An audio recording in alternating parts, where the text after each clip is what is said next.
Hey, I'm Ayisha Jaffer here at The Current with Brandon Flowers and Ronnie Vannucci Jr. from The Killers. Thanks for being here. Thanks for having us. Okay, so we're going to do some things a little differently for this interview. We're going to do kind of a rapid fire 10 questions, and I'm not going to follow up. So it's going to be a really quick round of questions. So my first question is, you're playing First Avenue tonight, this intimate show, but what is the smallest crowd you've ever played for? When we first started, it would literally be sometimes just a couple family members that showed up. So Friends. 6 or 7, probably 6 or 7. Nice. When you think of Minnesota, what's the first thing you think of? The Vikings. The Tom Waits song, Ninth and Hennepin. Oh, good choice. Yeah. Oh, I love that. I'm full of good Ronnie choices. just won up to me. Go Vikings. Do you guys know who your biggest fan is? No, Nope. You've probably met them anyway. maybe.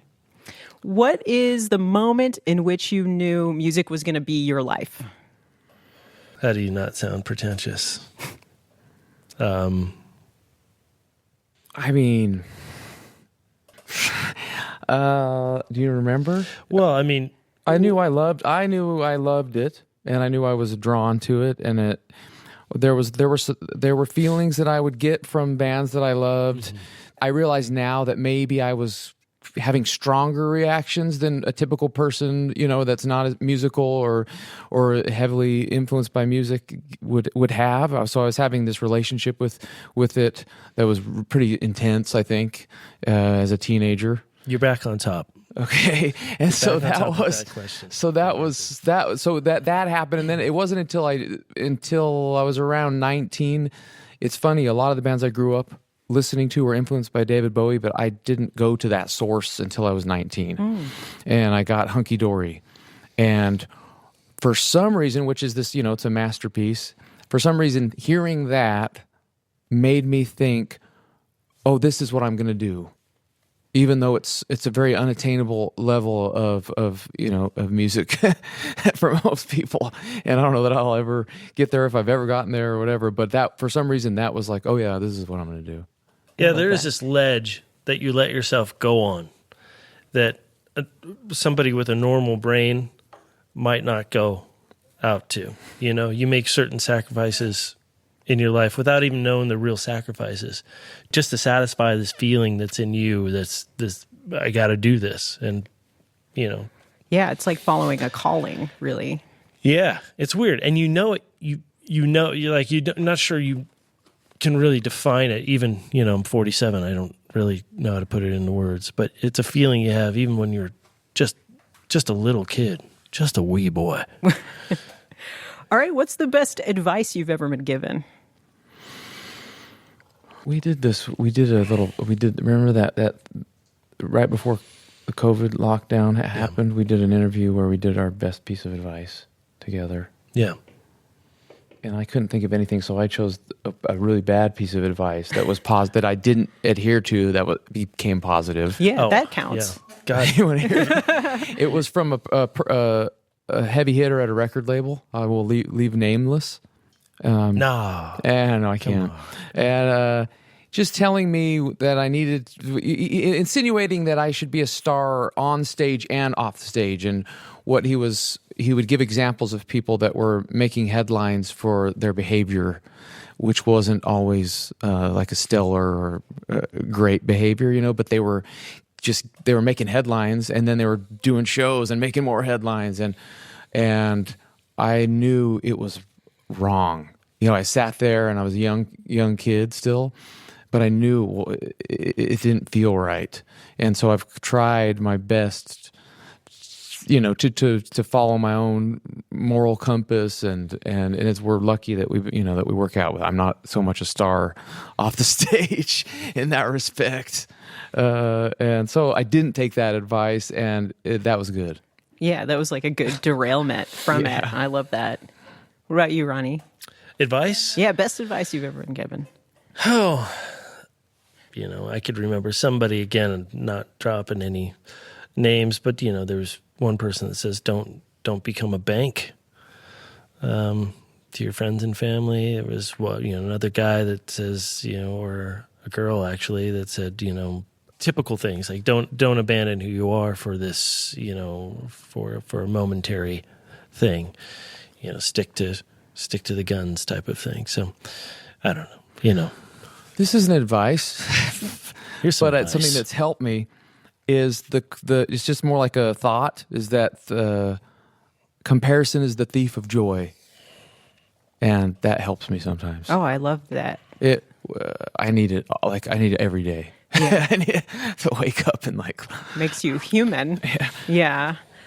You guys have probably been asked this thousands of times, but you have more music now. So I want to ask again, what is the song you're most proud of?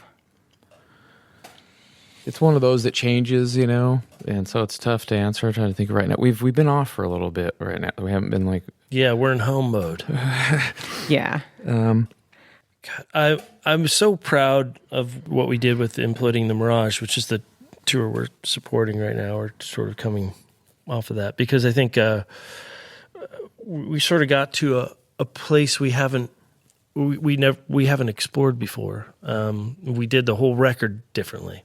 We used art as a sort of a compass, and we were going through some stuff within our band too. So we were playing with a lot of different musicians, and it was sort of a bittersweet record to make, but one that I'm most proud of, probably, because I think we went to an uncomfortable place, but we were able to put out the end product, or the end result of that was satisfying. Yeah.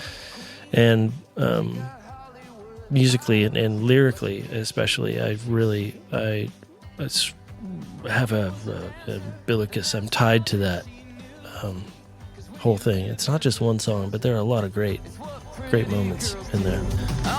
For me, I guess personally, I have, there's songs that I'm tied to that we all collaborated on, and that were, those magical moments that we're lucky enough to be a part of. But I think just looking back at the most recent stuff, I don't know. Lyrically, I'm proud of things on this last record we made called Pressure Machine, and there are things on it that I don't feel like I can take credit for. There's this wisdom that exists on this record that I feel separate from. I feel like it's beyond there's the advice on the record that nobody ever gave me, or that it just feels like I was able to tap into, and pull from the consciousness, and those kind of things are so kind of fickle, and it's not easy to hold on to. But so there were a couple of moments like that. There's one on The Getting By. That's a song that I think that I'm really proud of. And so, now people are going to be getting their best advice in their life, maybe from that record. The Getting By, man. The Getting By. The Getting By is a good one. Yeah. The choruses on The Getting By just have this advice, and it's I just don't. Yeah, I needed it. So, if you could name an alter ego to your band, what would the name be? Oh, an alternate. We can give it a name. Yeah. Give it a cool name. Give it a cool name. Yeah. Oh. Well, that's easy. It's Ronnie Vegas and the Hubcaps. Next question. He's got that written down somewhere. Done. You were you had that in your back pocket. And so what is I've always wondered this. What is the wildest thing that showed up in your green room that wasn't on your rider? Paul McCartney. Paul McCartney was one. It's between Paul McCartney and a giant avocado they have in South America. How big? I can't remember which was more. It was a large avocado. Yeah. I think we were as mesmerized with the avocados as we were with Paul McCartney. Yeah. It was a large. In our hearts, there's sort of neck. We were taking pictures of both of them. Yeah. That's fantastic. I think a meme is going to come out of that one. So aside from music, is there any hidden talent that you have that you haven't shared before? No. Some crazy sound or something you're really good at tequila or I have something. a private I don't know. YouTube channel with all my hidden talents. You have Try and find it, ladies and germs. And then my last question for you is gut reaction. Favorite song right now? In the world? In the world. Oh my gosh. Oh, well, I'll tell you right now. Because we're in Minneapolis, We decided to do something special, and we learned I Could Never Take the Place of You're a Man by Prince. And it's just perfect pop perfection, and I would say it's my favorite song in the world right now. But Damn. it's a good one. So you have a new EP coming out? Tell me about this. Yeah, it started as an idea that we could make a more electro-leaning record while we were on the road, because there's so much that you can do now with producers, and you don't have to be in the same room, and you can shoot ideas across the, ether. And then it just sort of fizzled away and became an EP. But we released Boy a year ago. Because Boy was sort of the North Star for this whole idea. It always sort of stood in by itself in this little corner. We knew it was great, and we loved to play it. And I think we just thought maybe there would be a scenario where we could make a whole record that is of this same thread. And we started going down that road, and we're like, let's make it an EP. It was written right when the world shut down, so it's an older song, and hopefully this, the release of the EP, and we play it. We've been playing it live, and it's becoming a staple in the set, and we look forward to people sinking their teeth in. So we enlisted Sean Everett and Stuart Price, which we had never put them together. Oh, wow. And it's a great yin and yang. Stuart, he comes from I think the dance world, but he wears cardigans, and he's a unique guy. And then you have Sean, who is like a mad scientist and has dreadlocks and wears leggings, and I love the yin and yang of those two together. And we did some stuff we're really proud of. That's amazing. What is the EP called, and when is it coming out? EP. We decided just to call it EP. We got around a creative hit a creative streak and decided to call it EP. Big reveal. August 25th. August 25th. Yeah. So is this going to work? Are you still, because I know you did talk about like having an eighth album. Is it working towards the next record? We're figuring it out. We're coming up on, we're in a transitional phase in the band. We're coming up on 20 years next year since the release of the first record. And, we're trying to see who we are and who we want to be. And, we've been so busy, and we need a little time, I think, to figure that out, and then we'll make the next record. And I actually want to talk about that. So like bands always like ebb and flow, and you guys, sometimes lineup changes happen, things like that, but you kind of have been the core four for about 20 years or more. You two, Mark and Dave, and you're reunited now. So what is like that special sauce that's kind of kept you together, kept you strong? Compromise and finding arrangements that can make it work, really. Yeah. If you don't, if you're not able to bend a little bit, then I think that's why a lot of bands break up. And we don't have the perfect situation, but we have this situation where those guys kind of, there's this, we call it the revolving door, and they can kind of come and go and make it work. Yeah, we growing up, all of our favorite bands have had like personnel changes, and we've seen how that plays out. It's also aggravating, to go through that kind of almost paperwork of like try. You know what I mean? Let's figure out a way to keep everybody happy as adults, and go on through life as it sort of moves us and we move it. We decided to do this What's that session town called? Aptos. Oh, yeah, Aptos. Near basically the hills of Santa Cruz, Okay. California. I needed to be close to home at the time. My wife was going to give birth any minute, so we just decided to rent this studio that hadn't been touched since 1977. Literally, like there was not a computer in the studio, so we had to buy a computer, and we basically hooked it up to his system. And we just started, carving some songs. It was actually really a lot of fun. What's the studio name? I don't know. Do you remember? I don't know, but the guy it's run by this guy Ken, and his wife's name is Barbie. It's true. That's true? Yeah. Oh, man. Musical truth.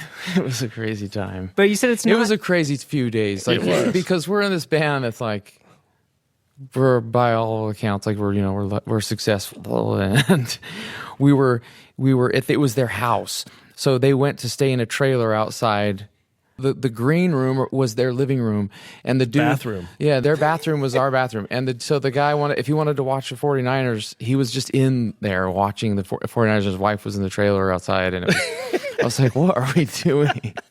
We had some good moments. So anyway, this song came out of it. We did it in the name of love. It's got a little bit of a spirit of Sisters of Mercy. Oh, nice. And that was so it's a nice little surprise. Mm-hmm. It's called "We Did It in the Name of Love." Amazing. It's not as romantic. You as would it have sounds. saw the place we recorded it in. You could see where the romance generated.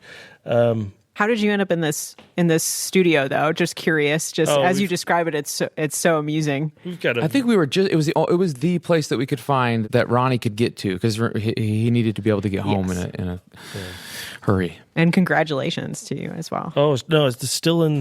We still haven't had the baby. Oh, no, my it's goodness. still there. Right. Thank you. It's like an elephant gestation period. Okay. Well, do you guys have anything else you want to share with our listeners before I let you go? Just that we love and appreciate each and every one of you, and that's real. Thanks so much again for hanging out with me. Thanks for having us. Nice to see you again. Yeah.